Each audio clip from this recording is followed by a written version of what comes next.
नमस्कार दोस्तों, स्वागत है आपका विशिष्ट आईएएस के डिजिटल प्लेटफॉर्म पर। मेरा नाम शिवम सिंह है। आज मैं आपके साथ एंशिएंट हिस्ट्री टॉपिक डिस्कस करूँगा। दोस्तों, एंशिएंट हिस्ट्री में मैं सबसे पहले बिल्कुल स्टार्टिंग टॉपिक ले रहा हूँ, यानी कि जब आप पढ़ते हैं कि सबसे पहले अर्थ कैसे बनी, उसके बाद क्या हुआ, अर्थ में क्या चेंजेस आए, फिर कौन सा टाइम आया, फिर कौन सा टाइम आया। तो वहीं से स्टार्टिंग से हम स्टार्ट करेंगे। जैसे अगर मैं आपसे सवाल पूछूं कि आपसे पहले कौन था, तो आप कहेंगे हमारे पूर्वज थे। फिर उन पूर्वज से पहले कौन था, फिर उनसे पहले कौन था। तो इसीलिए क्वेश्चन उठता है सबसे पहले कौन था। तो हम वहीं सबसे पहले से स्टार्ट करेंगे कि अर्थ जब स्टार्ट हुई, अर्थ बनी, सोलर सिस्टम बना, तो फिर हमारी अर्थ क्या चेंजेस उसमें हुए, कौन सा टाइम कैसे गिना जाता है। तो वो जो हम अपनी टॉपिक में अक्सर बुक पढ़ते हुए देखते हैं कि प्री कैम्ब्रियन, फेनरोजोइक, जो आप स्क्रीन पे लिखा हुआ देख रहे होंगे, Mesozoic, Cenozoic, quaternary, tertiary, Pleistocene, ये सब जो टर्म्स आप देखते हैं, इनको कैसे हम समझेंगे। दोस्तों, मेरे पीछे से थोड़े बैकग्राउंड की आवाज़ आ सकती है, तो आप प्लीज़ इसको इग्नोर करें, क्योंकि मैं ऐसी जगह पे हूँ जहाँ मेरे पीछे स्कूल भी है और सड़क के थोड़ा नज़दीक है, गाड़ियाँ आती जाती रहती हैं। तो इसके लिए प्लीज़ मैं कोशिश करूँगा आवाज़ ना आए, पर थोड़ा इग्नोर करें। और हाँ, ये थोड़ा मैं लाइव ही पढ़ाता हूँ, मेरा फर्स्ट लेक्चर है ऑनलाइन, मुझे ज़्यादा एक्सपीरियंस नहीं है, मुझसे ऑनलाइन नहीं पढ़ाया जाता है। तो प्लीज़ आप थोड़ा सहयोग करें, मैं अपनी तरफ से बेस्ट देने की कोशिश करूँगा। दोस्तों, हम आज ह्यूमन ओरिजिन पढ़ेंगे। ह्यूमन ओरिजिन मतलब अर्थ के बनने के बाद क्या स्टार्ट हुआ अर्थ पे, यहीं से हमारी हिस्ट्री स्टार्ट हो जाती है। हिस्ट्री को आप इतिहास बोलते हैं। इतिहास का मतलब ही है कि आपसे पहले अतीत का अध्ययन। इति मतलब ऐसा, हास मतलब हुआ, यानी ऐसा ही हुआ। तो ये आखिर हमें पता कैसे चलता है कि ऐसा ही हुआ। इतिहास को जानने के बहुत सारे साधन हैं, वो सोर्सेस हैं। जैसे हमें ग्रंथ मिलते हैं, साहित्यिक स्रोत मिलते हैं और पुरातात्विक स्रोत। अगर हम बात करें बहुत प्राचीन स्रोतों की, बहुत जैसे कि मैंने लिखा है एजोइक पीरियड, फेनरोजोइक, तो ये सब हमें इसमें कोई उस समय मनुष्य तो था नहीं जो लिपि विपि का उसे ज्ञान होगा और वो लिख करके ग्रंथ छोड़ गया हमारे लिए। ऐसा कुछ नहीं था उस समय पे।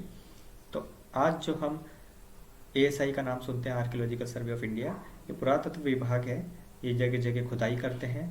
इनको जो कुछ जीवाश्म, इंस्ट्रूमेंट, कुछ बर्तन, ये सब मिलते हैं, उसके आधार पे उसकी आयु की गणना करते हैं और फिर ये उसका टाइम डिसाइड करते हैं कि भई ये इतने साल पहले ये चीज़ हुई थी। तो उसी क्रम में आज हम जानने की कोशिश करते हैं। देखिए, पहले आप देख रहे होंगे ह्यूमन ओरिजिन, आप स्लाइड में देखिए, एजोइक पीरियड, ये मैंने टिक किया है, प्री कैम्ब्रियन भी इसको बोलते हैं। ये वो टाइम है जब हमारे महाद्वीप बनने का निर्माण क्रम शुरू हुआ था, यानी महाद्वीपों का निर्माण होना शुरू हुआ। इसके बाद आप देखेंगे जब महाद्वीपों का निर्माण होता है तो प्लेटें आपस में टकराती हैं और भारतीय उपमहाद्वीप पूरे विश्व में सबसे ज़्यादा खिसकने वाला उपमहाद्वीप है।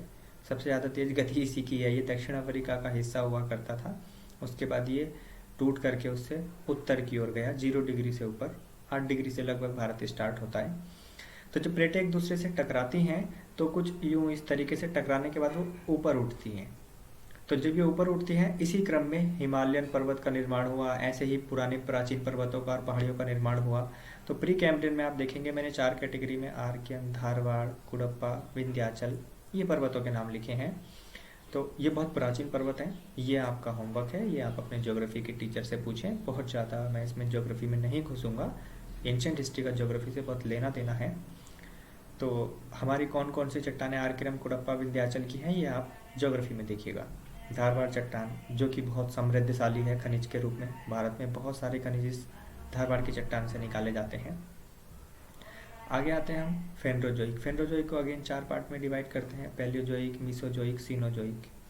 दोस्तों, इन्हें हिंदी में मत याद रखिएगा, ये जो नाम है आप एक्सपेक्ट कर रहे होंगे कि सर हिंदी में क्या नाम है इनका, तो हिंदी में मत याद कीजिएगा। हिंदी में जैसे अगर हम देखें पुराजीवी, मध्यजीवी, नूतन जीवी, फिर ये आप कैसे याद करेंगे, इनको ऐसे ही याद कीजिए। और याद करने की ज़रूरत नहीं है, यहाँ से सवाल नहीं आते हैं, ये आपकी अंडरस्टैंडिंग के लिए बहुत ज़रूरी है। देखिए, कोई भी विषय आप पढ़ते हैं तो ऐसे ही कोई भी पढ़ना स्टार्ट मत किया कीजिए, इसी में आपको दिक्कत होती है, उसका कॉन्सेप्ट नहीं बन पाता, आखिर कहाँ से ये स्टार्ट हुआ ये आपको नहीं पता चल पाता। किसी भी विषय का कॉन्सेप्ट ज़रूर जानिए, कहाँ से वो स्टार्ट हुआ, तब आपको पूरी चीज़ समझ में आती है कि हम क्यों इसको पढ़ रहे हैं, क्या इसकी महत्ता है। तो आपको उसको याद रखने की ज़रूरत नहीं होती, असल दुनिया से रिलेट करते हुए चलिए, जो आज की दुनिया है, कैसे आज की दुनिया से रिलेट कर रहा है, तो आपके मन में धारणाएं बनेंगी, चित्र बनेंगे, इमेजेस बनेंगे। बीच में मैं पढ़ाते वक्त वीडियो भी दिखाऊंगा आपको, कुछ कुछ वीडियो दिखाऊंगा ताकि आपको और ज़्यादा समझ में आए, क्योंकि हमारा दिमाग इमेजेस समझता है, घटनाएं बहुत ज़्यादा समझता है, उसको शब्द और वर्ड्स, डिजिट, ये सब कम याद होते हैं। इसीलिए आपको 2.5 घंटे की पूरी फिल्म याद हो जाती है, मगर 2.5 पन्ने किताब के याद नहीं होते हैं। खैर, अब देखेंगे सीनोजोइक के आगे फिर मैंने 2 पार्ट में डिवाइड किया है, टर्शियरी, क्वाटरनरी। ये क्वाटरनरी फिर 2 पार्ट में डिवाइड है, प्लेस्टोसीन और होलोसीन। तो दोस्तों, अब ये एजोइक पीरियड कहाँ से काउंट किया जाता है, कैसे, इससे पहले मैं आपको एक वीडियो दिखाना चाहूँगा। ये देखिए दोस्तों,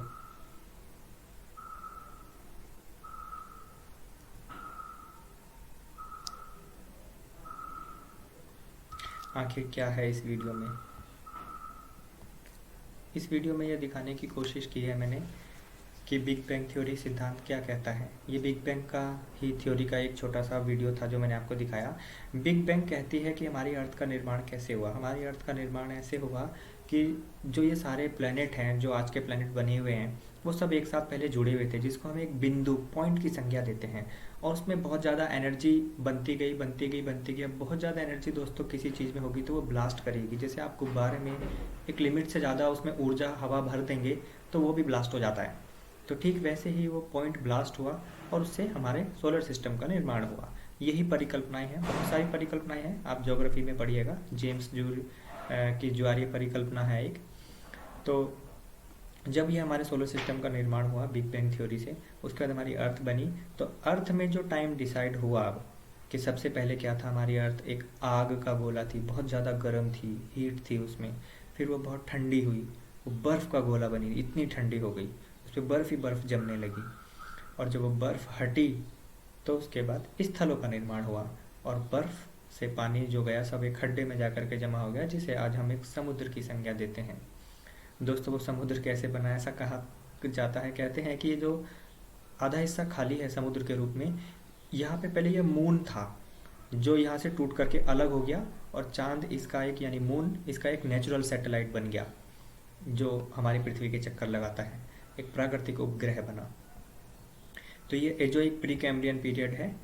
इसमें महाद्वीपों के बनने का निर्माण हुआ। कालांतर में पृथ्वी अपने आप को बदलती ही रही है, बदलती रही है। आज भी देखो ज्वालामुखी फटते रहते हैं, आज भी निर्माण की प्रक्रिया में है। आज भी हिमालय की ऊंचाई बढ़ रही है। 8,000, आप देखेंगे माउंट एवरेस्ट की ऊंचाई 8,848 से 0.86 सेंटीमीटर और बढ़ गई है।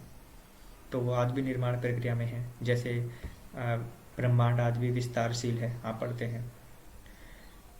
फेनरोजोइक में आते हैं दोस्तों। फेनरोजोइक में ये बीच के टर्म से हमें कोई ज़्यादा मतलब नहीं है, पैलेजोइक, मीसोजोइक, सीनोजोइक। हम आते हैं सीधे पेलिस्टोसीन में।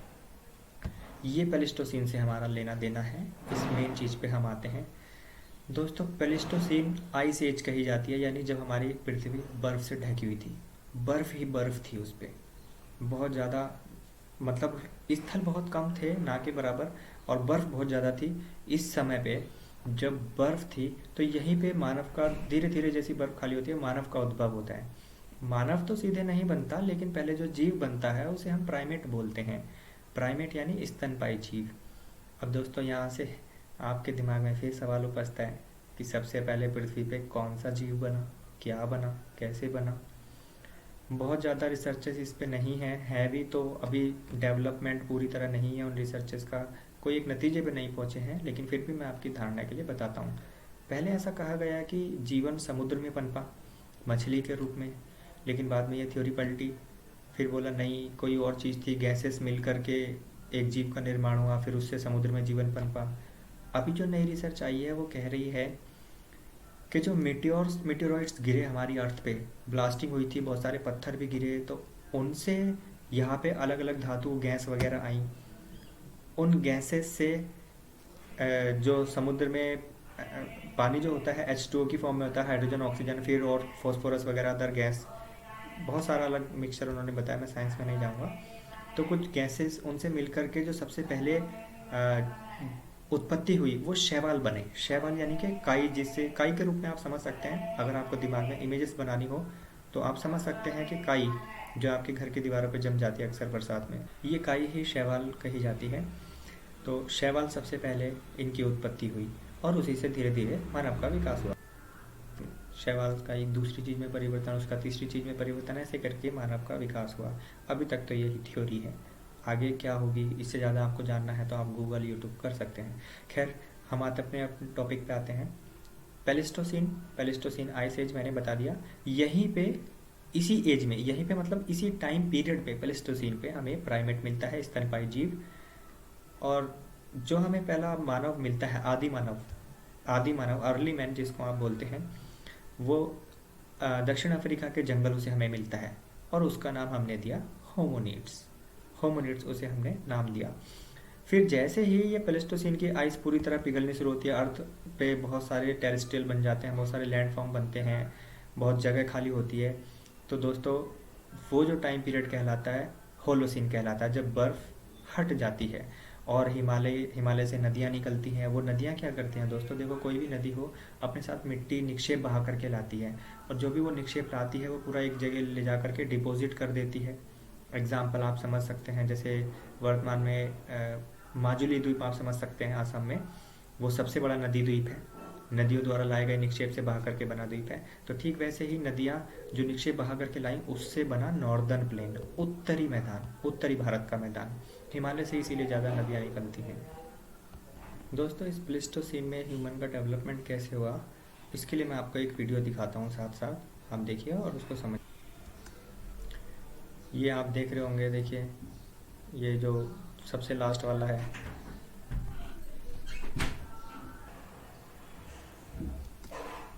देखिए दोस्तों, पहले मानव अपने दोनों हाथों पैरों का प्रयोग करता है चल के, फिर आधा सीधा खड़ा होता है, फिर उसके बाद और सीधा खड़ा होता है, फिर पूरा सीधा खड़ा होता है। तो आप देख रहे होंगे इसके हाथ में कुछ ये हथियार भी है, माउस अगर आप देख पा रहे होंगे, मैं हिला रहा हूँ, ये हथियार सा है, पत्थर है। फिर उसके बाद और थोड़ा मानव सीधा खड़ा होना शुरू हुआ तो और हथियार का रूप बदल गया, देखिए। फिर उसके बाद ये आज का मानव कहा जाता है, जो होमो सैपियंस है, बुद्धिजीवी। खैर आगे बढ़ते हैं, ये उसके आगे का वीडियो है दोस्तों, देखो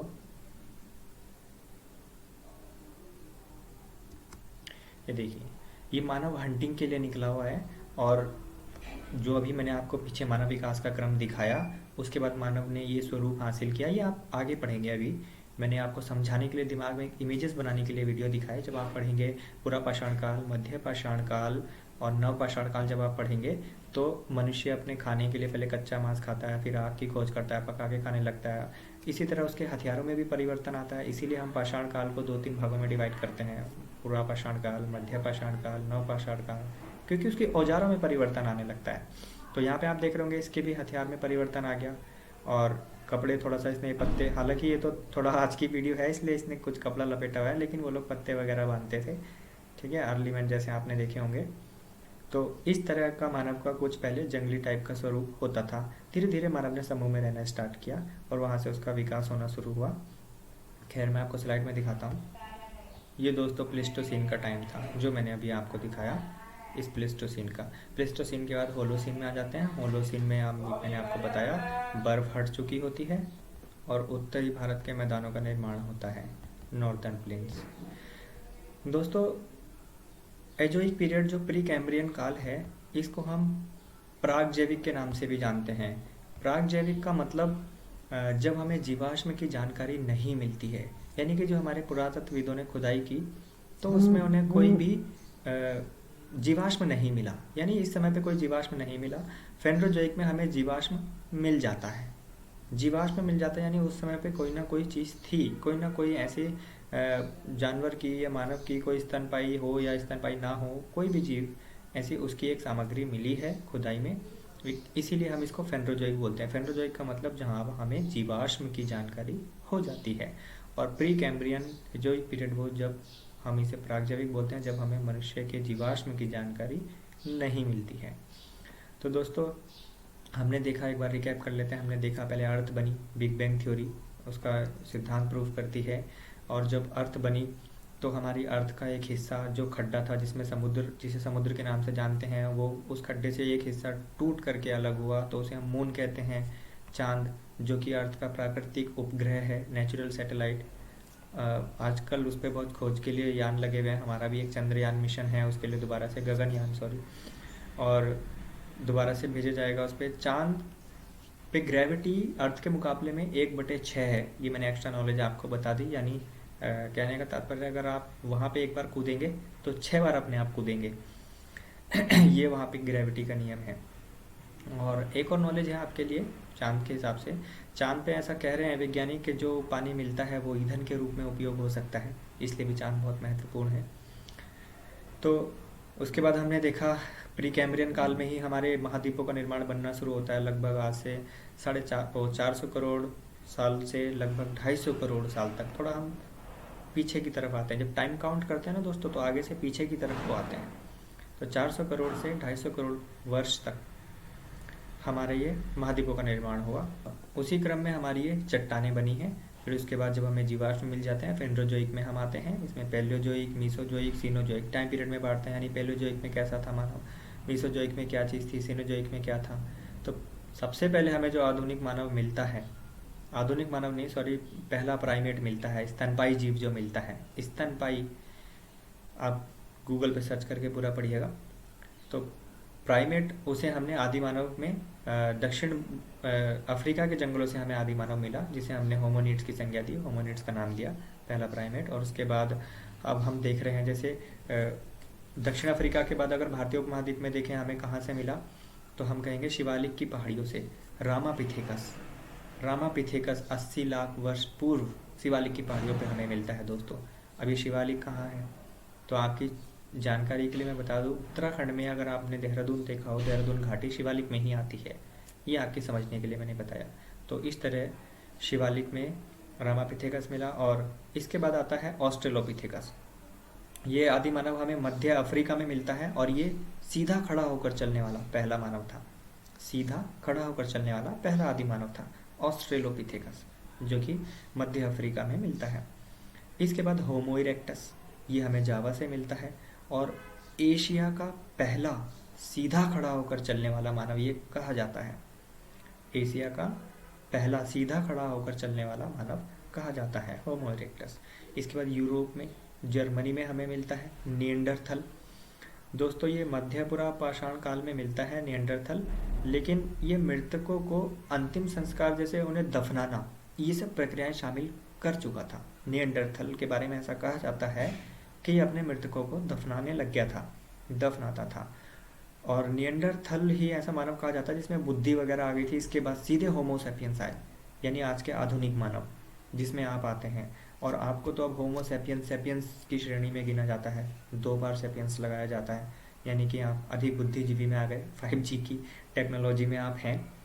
तो इस तरह हमने मानव का विकास देखा, प्राइमेट से लेके आधुनिक मानव तक का। दोस्तों ये कॉन्सेप्ट था कि आपसे पहले कौन था, तो सबसे पहले कौन था, वहाँ से हिस्ट्री स्टार्ट होती है। ये मदर ऑफ ऑल लैंग्वेजेस कही जाती है। यहीं से आप देखेंगे साइंस का विकास, ज्योग्राफी का विकास, और सारे सब्जेक्ट यहीं से ब्रांचेस बनती चली जाती हैं। तो इतिहास हम ये पढ़ते हैं, यहाँ से सबसे पहले कौन था, इसके बाद मानव कैसे आया, फिर इसके बाद हम देखेंगे पूरा पाषाण काल, फिर इसके बाद सिंधु घाटी सभ्यता हम देखेंगे 2350 से 1750 तक सिंधु घाटी सभ्यता का चरम था। फिर उसके बाद हम देखेंगे 1500 से 1000 तक वैदिक काल आ जाता है हमारा। 1000 के बाद उत्तर वैदिक काल। वैदिक काल 2 पार्ट में डिवाइड है, ऋग्वेद और उत्तर वेद। और 1000 ईस्वी में हमें लोहे की खोज मिल जाती है, लोहा हमें मिल जाता है तरंजी खेड़ा से। फिर उसके बाद 600 से नीचे की तरफ जाएंगे तो आप देखेंगे बुद्ध, जैन, ये सब आ जाते हैं। फिर उसके पीछे आप जाएंगे तो आप देखेंगे चंद्रगुप्त मौर्य, सिकंदर का काल आएगा। फिर उसके बाद धीरे धीरे एक के बाद जब आप गिनती में आएंगे 1 2 3 4 5 में, तो फिर से आप देखेंगे उस वक्त 700 600 712 के बाद हमारे देश में मुस्लिम मोहम्मद गोरी वगैरह ये सब आने लग जाते हैं। फिर 1526 में मुग़ल आ जाते हैं। इस तरह से इतिहास आपका पूरा चलता है। दोस्तों आज मैं इसको यहीं रुकूंगा, वरना लेक्चर बहुत लंबा हो जाएगा।